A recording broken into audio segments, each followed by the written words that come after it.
Hi everyone, and welcome to my review of something which is not so well known. It's a little bit less mainstream. It's it's the it's Vento Conductor. It's actually a sub brand of a Japanese brand which has some reputation in its home country, which is called the Daruma Audio. So the Vento Conductor is like a sub brand of theirs, and it's the first time it actually comes into the international market. And the IEM that I will be reviewing today is the T-500 Pro, which is another one in the series that Vento has. The most well known being the T800, and this T500 is basically it's a remake of the KBear Believe, which was an IEM that last year was basically the flagship for KBear. It sported a true beryllium driver, which is something which is always a theme for discussion, as the manufacturers claim that they are using beryllium drivers and they're not.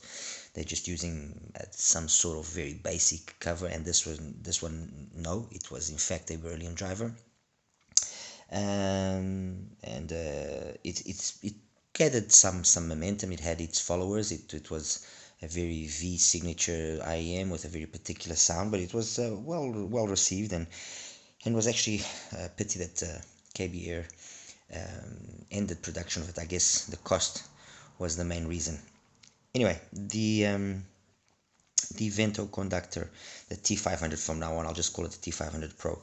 It uses basically the same shell. I'll show you in a second. Well, actually, I can just show you now. It uses a very similar. It's the same shell basically to the Believe, the same 8.6 millimeter driver. What I was able to ascertain is that it's a material, that the diaphragm is a material similar to beryllium, but it's not beryllium. Basically, yeah, that's basically it. I'll just quickly show you the box of it. Afterwards we can carry on. It's a nice box, very simple, very classy.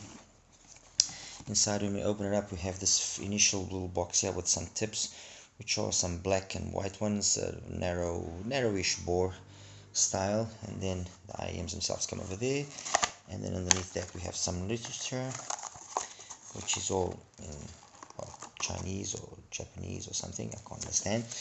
And underneath that we have a carrying case, not a solid one, but a normal, like kind of cloth carrying case. A few more tips. I was actually using these tips before I changed over to my spin fits, and the cable, which is simple. I mean, it's nothing special. At the price that this IEM costs, I would have expected a little bit better. I mean, it is competitively priced, mind you. I mean, we're talking about $130 to $140. I actually got this pair from Hi-Fi Go, and I thank them for that. Well, at that price, at like I was saying, at $140, they could have, given us a little bit of a better cable, but it is what it is. Anyway, back to what matters. Let's focus this.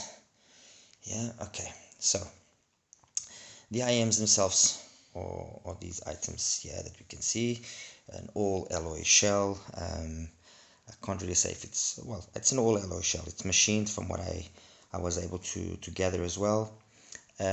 Sports the 8.6 millimeter driver. It's a 2-pin connector. It's got two vents, one over there if you can see, and one over there.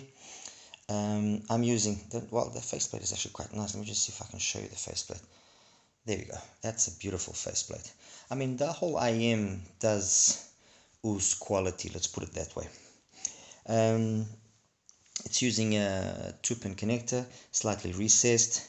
The fit is good. I mean, I've got no real complaints with regards to the fit. It was fine. It could be a little bit on the bigger side for people that have maybe smaller ears, but nothing really, that can cause any detriment.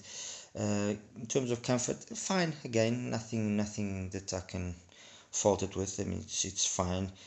Maybe with longer listening sessions, it can get a little bit uncomfortable because the actual shape of the IEM doesn't really, sit into the ear properly, and it basically relies itself on the nozzle and on the tip to hold itself in place, it can maybe become a little bit uncomfortable after a while.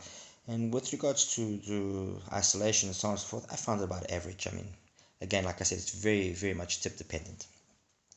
I'm not using the standard cable, as you guys have been able to already see. I'm using this XI NHS cable. Very nice cable with these black accessories. Very nice, actually. And yeah, basically that's it for what it looks like and what's the what's its appearance. As you can see in the background, I've got some IEMs there which I thought would be interesting to compare it with, and I wanted to do something a little bit different in the sense that I'm not going to really say that this is the best one, that one is the best one, that one is not so good, whatever. I'm going to give the pluses and minuses of each one of these IEMs, and yes, there will be definitely ones which will stand above. I mean, I've heard some talk on some forums and so on and so forth that this was superior to the Oxygen, which I have right here. And to cut a long story short, it isn't. Forget it. The Oxygen is superior. Point. I mean, I respect anybody that might have a different opinion, but it's two completely different things. That's a very nicely tuned Harman curved IEM with amazing tonality, beautiful mids. I mean, everything is just spot on, perfect.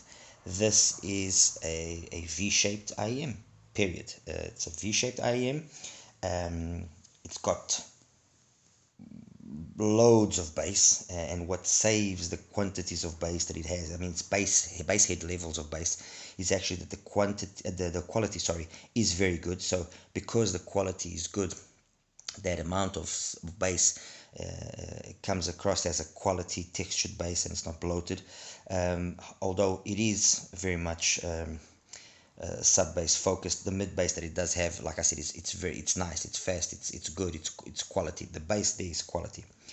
Then we enter into the mids, and that's where perhaps things don't go too well, because the mids that are there are good quality. They are good, but they are very much recessed, and you notice it because the male and female vocals are recessed, perhaps more the male vocals than the female vocals, and I'll get into that in a second.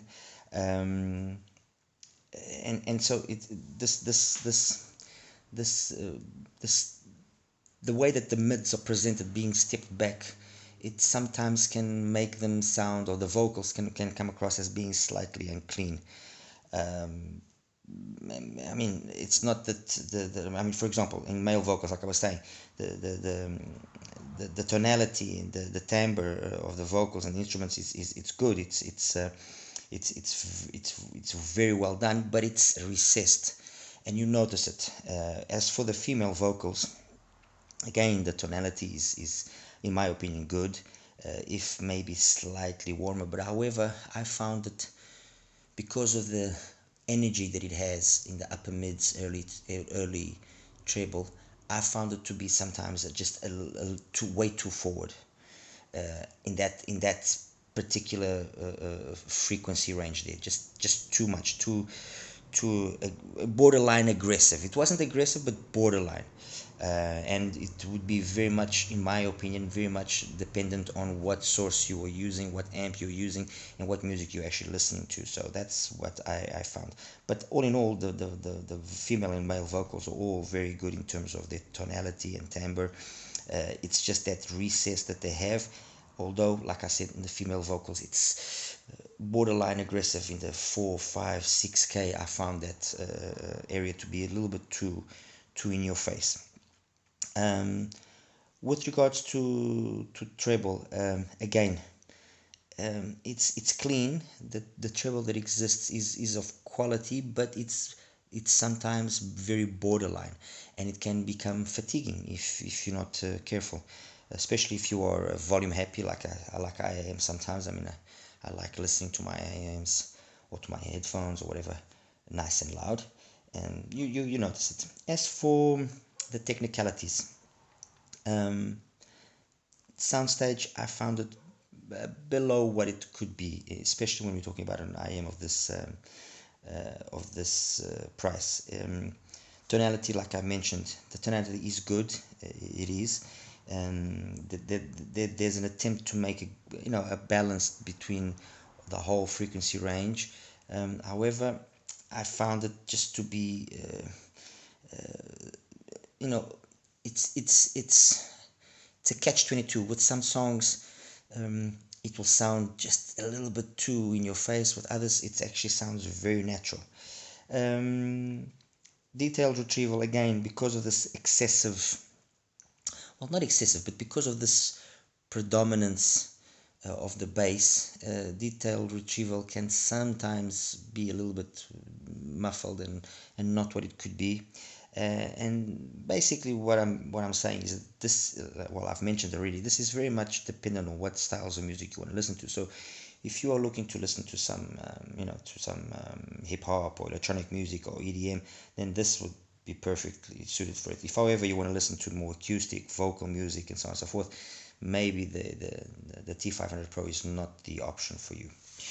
How does it compare to the IEMs that I have here? And let me just run them through again. So I have the Oxygen, I have the Honda 2021, I have the KBear Aurora, and I have the Yuan Li. Well, I'll start with the Yuan Li. It's the smoothest of all of them. It's a kind of again a Harman tuned, warm Harman tuned curve. The timbre definitely is very nice. It's very organic. Maybe not the most out of all of them, but it's nice. The organic timbre. It's got good quality of it's a very easy, smooth listening IEM. Basically, that's what we should take away from this. As I've mentioned before, the bass there is nice and warm, although not as fast. So the bass on the Vento will be superior. The mids, they are more balanced out with regards to the bass that exists. So in that aspect, the mids go to the Yuan Li, and then in the highs, it's very laid back in the highs. So ultimately, I actually will give it to the Vento in terms of the highs, them being more present. Although sometimes there can be that slight aggressiveness, this is better. Next to it, we have the Aurora, which is, well, I wouldn't say the substitute, but basically the follow-up to the Believe. And this being a kind of wannabe Believe, let's put it that way. How does the Aurora match up to the Vento? Well, from my review that I just recently did on the Aurora, it's a fun IEM. It's kind of like a blonde done slightly better, an improved blonde 03. That's I think a good way of putting it. It's got nice, fast, clean bass. As fast as the bass on the Vento, but not so much sub bass. So in terms of the bass, I'll give the bass to the Vento. The timbre as well is well executed. Tonality is well executed, but that excessive mid bass that it has, which gives it that engaging feeling, does hamper slightly the mids. So the mid range can be a little bit bloomy sometimes, and so at the end of the day, comparing the two, I would say the mids are basically the same thing. With regards to the highs, I mean, they are good, but not too extended.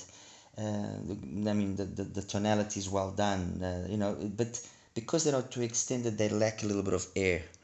And I guess I would give it again to the Vento in this case. So, not wanting, like I said in the beginning, I'm not wanting to place one ahead of the other, or because the differences are always very minor. I mean, you can notice them obviously, but they're minor differences, and they will be very much dependent on what style of music you want to listen to and what is your preference. But as compared to the Yuan Li and as compared to the Aurora, probably the Vento will be one which will satisfy more people to a certain extent. It's more engaging than the Yuan Li, which is very laid back. So if you want laid back, definitely the Yuan Li. But if you want something a little bit more engaging than this, as compared to the Aurora, they're both very engaging. They're both interesting and fun to listen to. It will be a hard pick there.